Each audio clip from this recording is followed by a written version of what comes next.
I am Daniel Wikis, and welcome to Geography 101.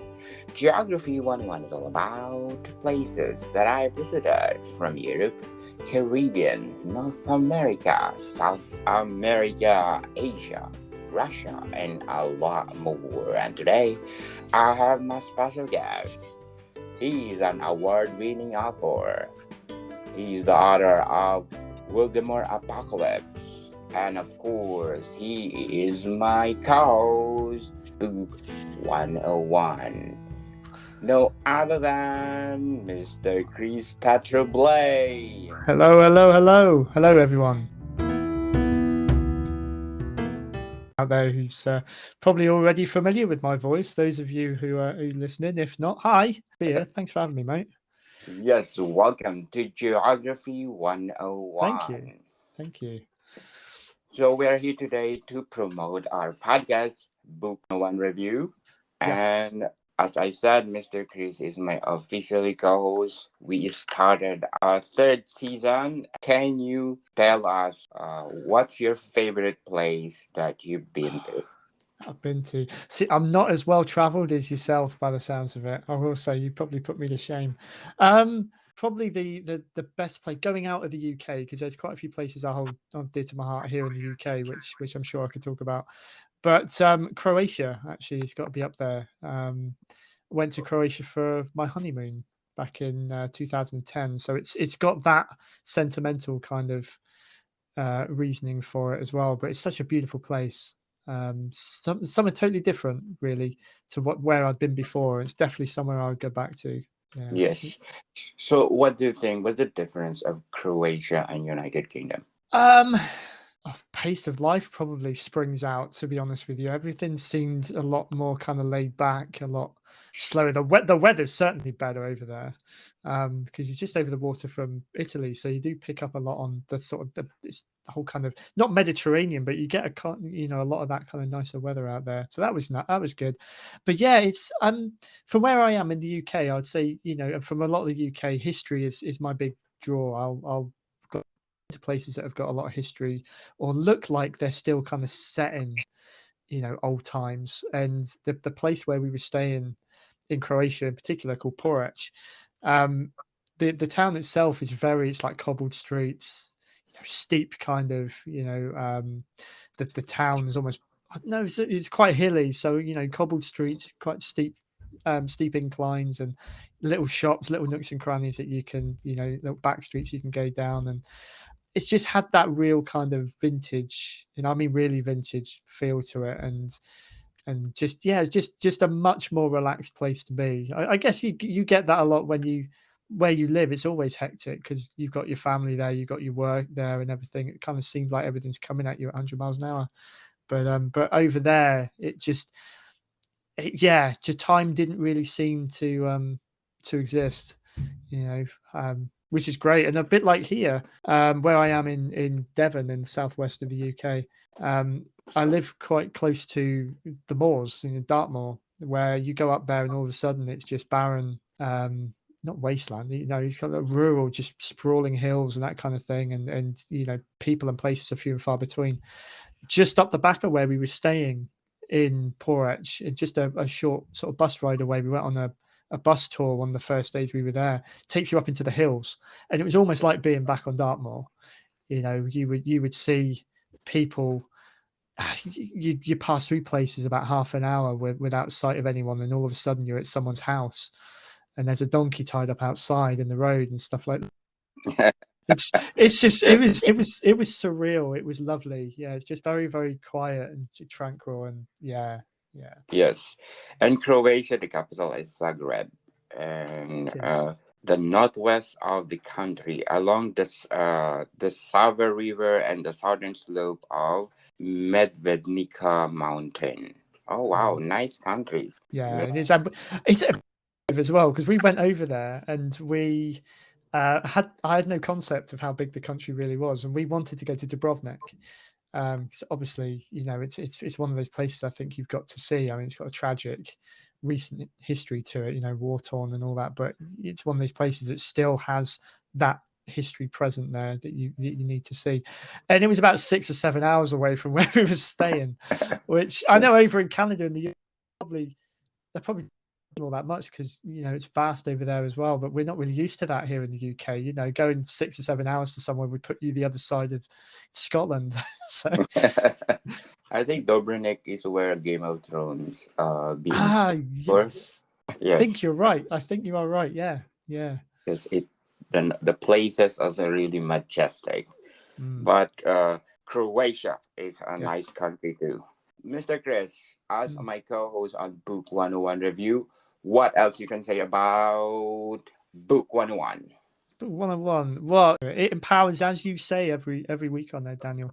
It empowers writers like myself, and I'm so thankful to be involved in it, like I am as well, because as a writer, it's so important to have places, have things like this that will help put readers in touch with writers and vice versa, to be honest, and make people aware of, they may be aware of certain writers they're into, but not aware of more that they can discover, especially independent writers, again, I suppose, like myself, who can't often get our names out there. But having somewhere where we, somebody like us can take a topic, we can take an author and we'll delve right into it. I mean, it's what I loved about it when I first discovered it. It's exactly what I like to do with my own podcasts and my own books, is delving into the reasons behind why people write.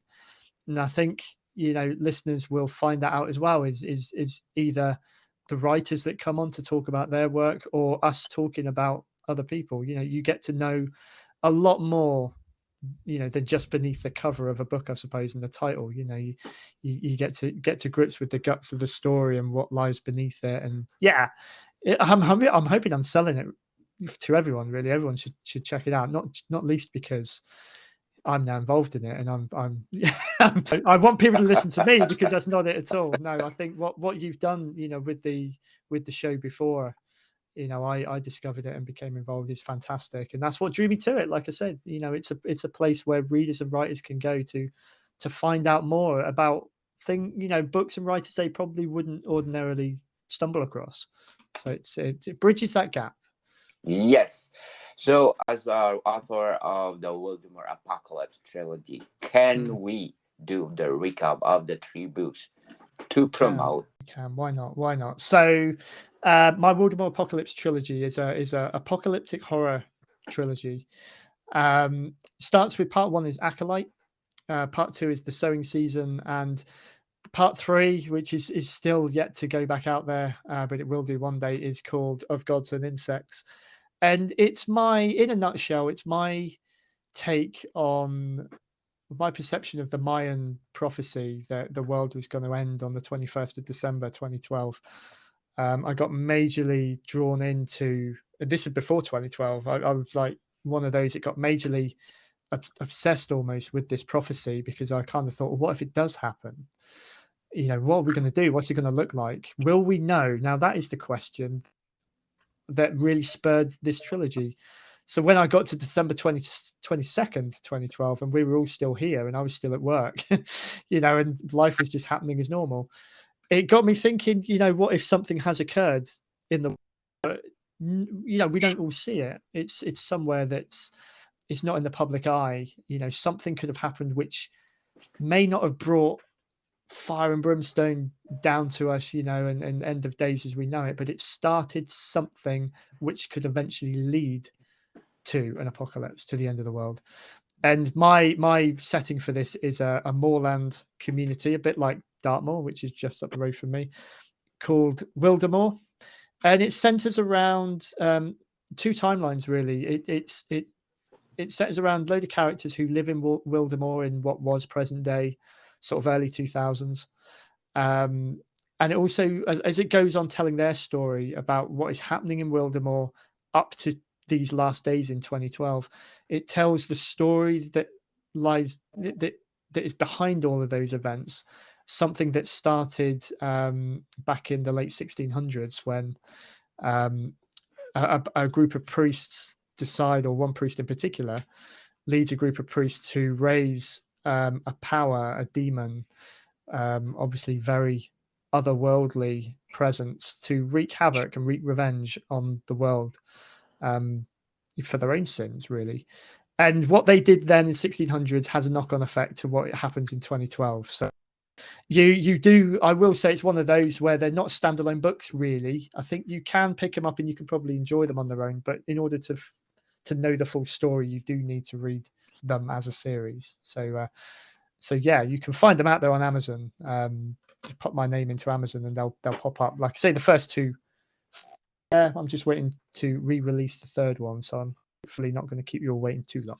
Yes, people, if you are interested to listen our episode of those books, we discuss the secrets or how Mr. Chris-Tetreault Blay crafted all those books. Mr. Chris, do you have also this children's books, right? I do, yeah. So I've got 2 children's books. So if you're not a horror fan, or if you are a horror fan who's got children, then even better. I've got two.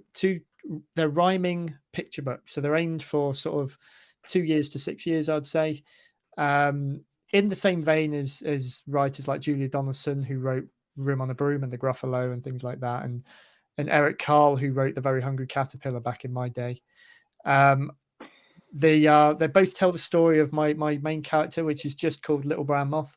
But the books are It's a Long Way to the Moon, which tells of his mission one night to try and fly to the moon, rather than just floating around a light bulb like a normal moth would. And the second one was It's a Long Night for Santa, where he, on a foggy Christmas Eve, finds himself landing on Santa's sleigh and then being enlisted to help the great man himself deliver all the Christmas joy.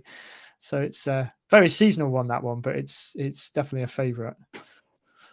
Yes, people listening on my Geography 101, let's support Mr. Chris-Tetreault Blay because most of the novel describe as will haunt you with the rest of your life. You like that one, huh? I like that one. And the other one is Deliciously Dark. There you go. Wow, yes. That's so awesome, people. So let's support him, because we support him, we give his best 100%. Yes. So this is the sample of what we're doing on Book 101 Review. We talk about books and we give highlights, authors, best performance, and of course sometimes we do talk about their flaws. We're gonna talk about lots of writers all over the world, most especially the legendary authors out there. Yes, you will really, really are. Our first episode, which, like you say, was released last week, we spoke about one of the guys who really inspired me, and I know quite a few other writers out there. The legend that is James Herbert, and that was fun to talk about. But we've got some good ones to come as well, I'm sure. Yes, and a shout out to the people listening in Canada, France, and Netherlands. Thank you for supporting this podcast, and I hope you continue supporting it, because my third season is coming and I will give you the best. As I said, it will be bigger, better, and bolder. Yes. Yeah. So, Mr. Chris, please invite my listeners on Geography 101 to buy your books. Oh, please do. There you go. I don't understand. It's fantastic when I hear that new readers have discovered my books. So yeah, whether you've got, again, children that love cute bedtime stories, picture books, really bright, vibrant, kind of nice, heartwarming stories. There's my 2 children's books that I mentioned. Or if you like something a bit darker, my horror trilogy is up there. I've also got A Necessary End, which is another one of my horror books, but it's more of an anthology. If you want to take a punt first to see if you kind of like my style, probably A Necessary End is a nice one to start with. There's I delve into a few of my favorite sort of areas of the horror world there, but I'm also working on trying to branch out. I've got a sort of more of a sci-fi, kind of a sci-fi paranormal. If you think X-Files, anyone out there that likes X-Files, I'm working on one for a few years, only a bit at a time, but I'm hoping to get that one done at some point this year. So I am trying to kind of branch out into different realms where I can. So stay tuned. Yes. Are you writing another novel? So at the moment, I've got sort of 3 novels that I have started in certain points over the last sort of 3 or 4 years that I haven't tied up. So one of them is this sort of alien. It's sort of an alien, not an alien invasion. It's more of an alien abduction sort of chiller, which I call Chasing Grey. That's been in production almost as long as I've been writing.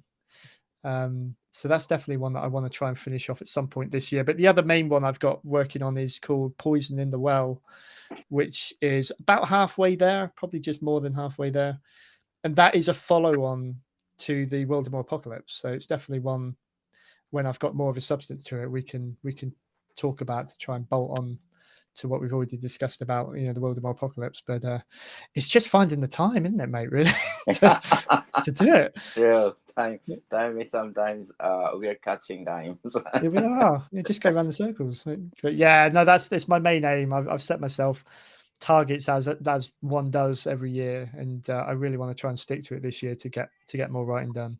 I've fallen behind. Yes, people, we are again inviting you to listen to our podcast, Book 101 Review, wherever you listen your podcasts. More to go, people. See you soon.